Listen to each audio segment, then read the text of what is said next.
ആ റബ്ബ് പറയാണ്, ആ അല്ലാഹു പറയാണ്, ചെറുപ്പക്കാരാ, വർഗീയ പ്രശ്നങ്ങൾ ഇവിടെ അധികരിക്കുമ്പോ, വർഗീയ ധ്രുവീകരണങ്ങൾ ഉണ്ടാകുമ്പോ, മതസ്പർദ്ധയുണ്ടാക്കി വർഗീയ കലാപങ്ങൾക്ക് വേണ്ടി ചില ഫാസിസ്റ്റ് ശക്തികൾ ഇവിടെ ഗൂഢമായ തന്ത്രങ്ങൾ മെനയുമ്പോ, ഏത് സമയത്തും ആരുടെ കഴുത്തും വെട്ടപ്പെട്ടേക്കാം, ആരെയും കൊലപ്പെടുത്തിയേക്കാം എന്ന സാഹചര്യത്തിൽ അല്ലാഹുവിന്റെ സംരക്ഷണം വേണോ? അല്ലാഹുവിന്റെ സംരക്ഷണം വേണോ? അതിനൊരു പരിഹാരം അല്ലാഹു പറഞ്ഞത്, പരിശുദ്ധമായ ഖുർആൻ ഓതേണ്ടത് പോലെ ഓതിയാൽ, എങ്ങനെയാണ് ഓതേണ്ടത് പോലെ ഓതൽ? ഖുർആൻ ഓതേണ്ടത് പോലെ ഓതുക എന്ന് പറഞ്ഞാൽ അതിന്റെ തജ്വീദിന്റെ നിയമപ്രകാരം ഓതണം, വളരെ ഭംഗിയായി ഓതണം. ചില ആയത്തുകൾ അർത്ഥമാലോചിച്ച് ഓതേണ്ട ആയത്തുകൾ അർത്ഥമാലോചിച്ച് തന്നെ ഓതണം. അതുകൊണ്ടാണ് സ്വഹാബാക്കളിൽപ്പെട്ട ചില ആളുകൾ അല്ലാഹുവിന്റെ ഹബീബിന്റെ സമീപത്തേക്ക് കടന്നു വരുന്നുണ്ട്. യാ റസൂലല്ലാഹ് സല്ലല്ലാഹു അലൈഹി വസല്ലം, നബിയേ, ഞാൻ ഖുർആൻ ഓതാനുള്ള കഴിവെനിക്കുണ്ട്. ഞാൻ മാസത്തിൽ എത്ര തവണയാണ് ഞാൻ ഓതുന്നത്? എങ്ങനെയാണ് ഞാൻ ഓതേണ്ടത്? അല്ലാഹുവിന്റെ ഹബീബായ റസൂലുള്ളാഹി സ്വല്ലല്ലാഹു അലൈഹി വസല്ലം തങ്ങൾ പറഞ്ഞത്, മാസത്തിൽ ഒരു തവണ ഒരു ഖത്തം തീർക്കണം.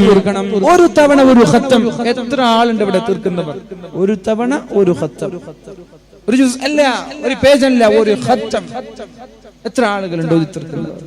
സ്വഹാബി പറഞ്ഞു, കേൾക്കൂ എന്റെ സഹോദര, സ്വഹാബി പറഞ്ഞു, ഒരു ഖത്തമോ ഒരു മാസത്തിൽ, അതിനേക്കാളൊക്കെ വേഗത്തിൽ എനിക്ക് ഓതി തീർക്കാൻ പറ്റും നബിയെ, അതിനേക്കാൾ ചുരുങ്ങിയ ദിവസം പറഞ്ഞു തരൂ.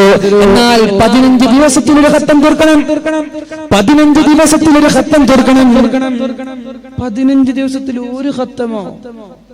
അതിനേക്കാളൊക്കെ വേഗത്തിൽ എനിക്ക് ഓതാൻ പറ്റും. എന്നാ 10 ദിവസത്തിൽ തീർത്തോ? 10 ദിവസത്തിലൊരു ഖത്തം, അതൊന്നുമല്ല, അതിനേക്കാളും വേഗത്തിൽ എനിക്ക് ഓതാൻ പറ്റും. നബി തങ്ങൾ പറഞ്ഞു, ആഴ്ചയിൽ ഒരു ഖത്തം തീർക്കുമോനെ? സ്വഹാബി പറഞ്ഞു, യാ റസൂലല്ലാഹ്, ഒരാഴ്ചയിൽ ഒരു ഖത്തമല്ല, അതിനേക്കാളും ഒരാഴ്ച 2 ഖത്തമെങ്കിലും ഓതാൻ എനിക്ക് കഴിയുമെന്ന് പറഞ്ഞപ്പോ മുത്തുനബി പറഞ്ഞ മറുപടി കേൾക്ക് ചെറുപ്പക്കാരാ, മുത്തുനബി പറഞ്ഞ മറുപടി കേൾക്ക് സഹോദരാ, സഹോദരിമാരെ. നമ്മൾ എന്താ പറയാ? മാസത്തിൽ ഒരു ഖത്തം തീർക്കണം എന്ന് പറയുമ്പോ, നബിയെ കൊല്ലത്തിൽ ഒന്നാക്കാൻ വല്ല വഴിയുണ്ടോ? അല്ലെ, നമ്മൾ എങ്ങനെയല്ല ചോദിക്കാ? മാസത്തിലൊരു ഖത്തം ഓതണമെന്ന് ഉസ്താദെ, കൊല്ലത്തിൽ ഒന്നാക്കി തീർക്കാൻ വല്ല വഴിയുണ്ടോ? അഡ്ജസ്റ്റ്മെന്റ് ഉണ്ടോ? എക്സ്ക്യൂസ് ഉണ്ടോ? അത് നമ്മൾ ചോദിക്കുക. അവരെങ്ങനെയല്ല ചോദിച്ചത്, ആഴ്ചയിൽ 2 ഖത്തം തീർത്തോട്ടെ, ഒരു മാസത്തിൽ ഓൺലി 1 ജുസ്, ഒരു ജുസോ, ഞാൻ ആഴ്ചയിൽ 2 തീർത്തോട്ടെ. നിങ്ങൾ പറഞ്ഞു, വേണ്ട, ആഴ്ചയിൽ 2 ഖത്തം തീർക്കണ്ട, ദിവസേന ഒരു ഖത്തം ഓതി തീർക്കേണ്ട. കാരണം എന്തേ? ഓതുമ്പോൾ, ഇങ്ങനെ ഓതുമ്പോൾ വേഗത്തിൽ ഓതേണ്ടി വരും. വേഗത്തിൽ ഓതുമ്പോൾ അർത്ഥം ആലോചിച്ചില്ല എന്ന് വരാം. ഒരുപക്ഷെ അതിന്റെ തജ്വീദിന്റെ നിയമപ്രകാരം തെറ്റിയേക്കാൻ, അതിന്റെ ആശയങ്ങളിലേക്ക് ഇറങ്ങാനുള്ള സമയം കിട്ടൂല. അപ്പൊ തെറ്റ് വന്നു പോകും. അതുകൊണ്ട് ഒരാഴ്ചയ്ക്കുള്ളിൽ ഒരു ഖത്തം തീർത്താൽ മതി. ഒരു ദിവസത്തിലൊന്നും വേണ്ട, 4 ദിവസത്തിലൊന്നും വേണ്ട, 5 ദിവസത്തിലൊന്നും വേണ്ട, 6 ദിവസത്തിലൊന്നും വേണ്ട, ആഴ്ചയിൽ ഒരു ഖത്തം തീർത്താൽ മതി.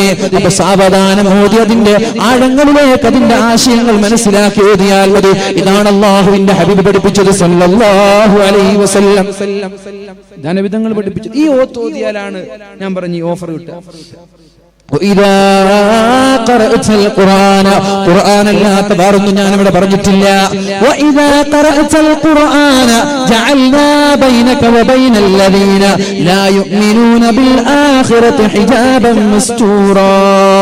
അല്ലാഹുവിന്റെ ഹബീബായ മുത്ത് റസൂലുള്ളാഹ് സല്ലല്ലാഹു അലൈഹി വസല്ലം തങ്ങൾ പറയുന്നുണ്ട്, എന്റെ ഉമ്മമാരെ, ഈ വാല് പറയുന്നത് നിങ്ങളോടാണ്.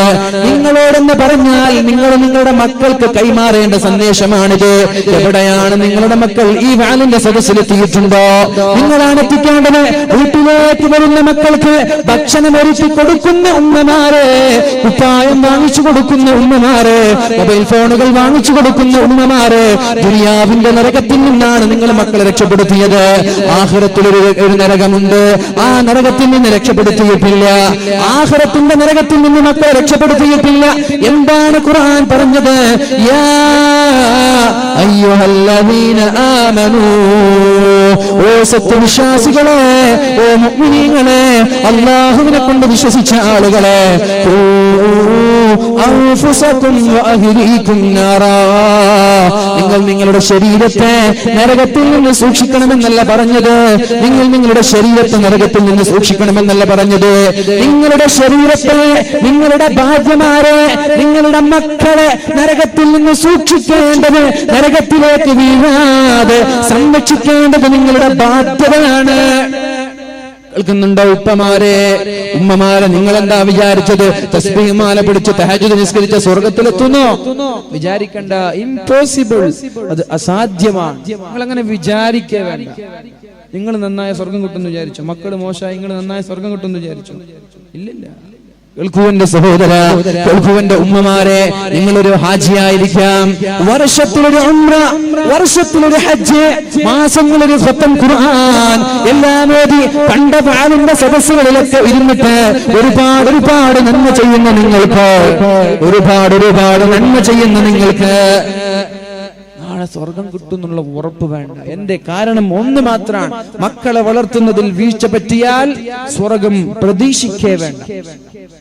15 വയസ്സ് വരെയാണ് മക്കളെ പഠിപ്പിക്കാൻ അല്ലാഹു സമയം തന്നത്. 15 വയസ്സ് വരെ, 15 വയസ്സ് വരെ നമ്മുടെ മക്കളെ പഠിപ്പിക്കാൻ അല്ലാഹു നമ്മെ ഏൽപ്പിച്ചിട്ട് ആ സമയത്ത് സംസ്കാരവും ദീനും പഠിപ്പിക്കാതെ ഭൗതികതയുടെ പിന്നാലെ നമ്മുടെ മക്കളെ കൊണ്ടുപോകുമ്പോൾ ആ മക്കളാണ് നാളെ നരകം വാങ്ങിച്ചു തരുന്നത്.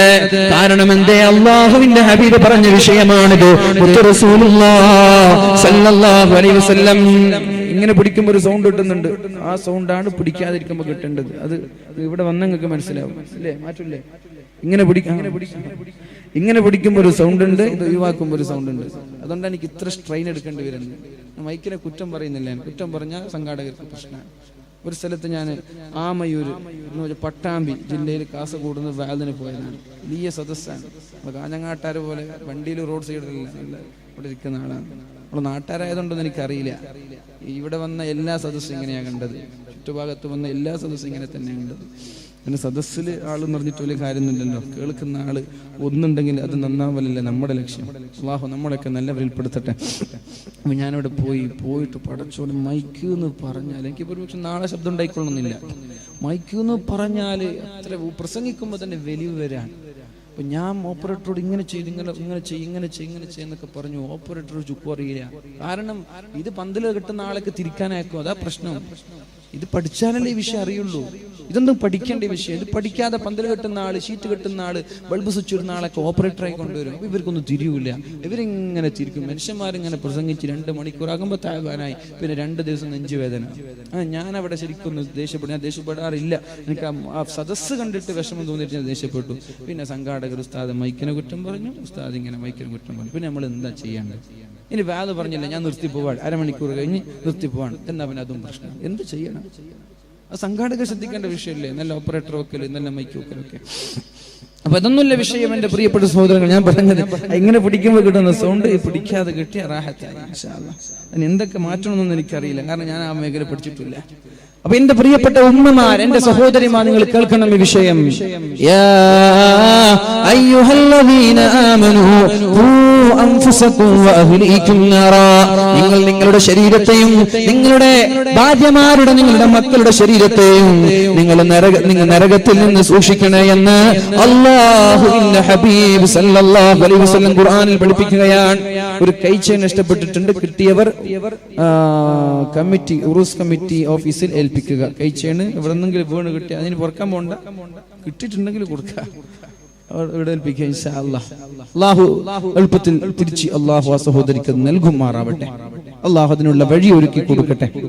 ഇപ്പൊ നമ്മൾ ചർച്ച ചെയ്തു വന്നത് നമ്മുടെ മാത്രം നന്നായി, മക്കൾ നന്നായില്ല, സ്വർഗം കിട്ടുന്ന പ്രതീക്ഷ. കാരണം നമ്മുടെ ഭാഗത്ത് വീഴ്ച വന്നാൽ, മക്കളെ പഠിപ്പിക്കുന്ന വിഷയത്തിൽ വീഴ്ച വന്നാൽ, സുബ്ഹി നിസ്കരിക്കാതെ കിടന്നുറങ്ങുന്ന മക്കളെ കാണുന്നുണ്ട്, അവരെ വിളിച്ച് നിസ്കരിപ്പിക്കാൻ ഉമ്മമാര് തയ്യാറാവുന്നില്ല. ഉറങ്ങിക്കോട്ടെ, കുഞ്ഞല്ലേ, കുട്ടിയല്ലേ, 18 വയസ്സായിട്ടുണ്ട്, കുട്ടി ഉറങ്ങട്ടെ.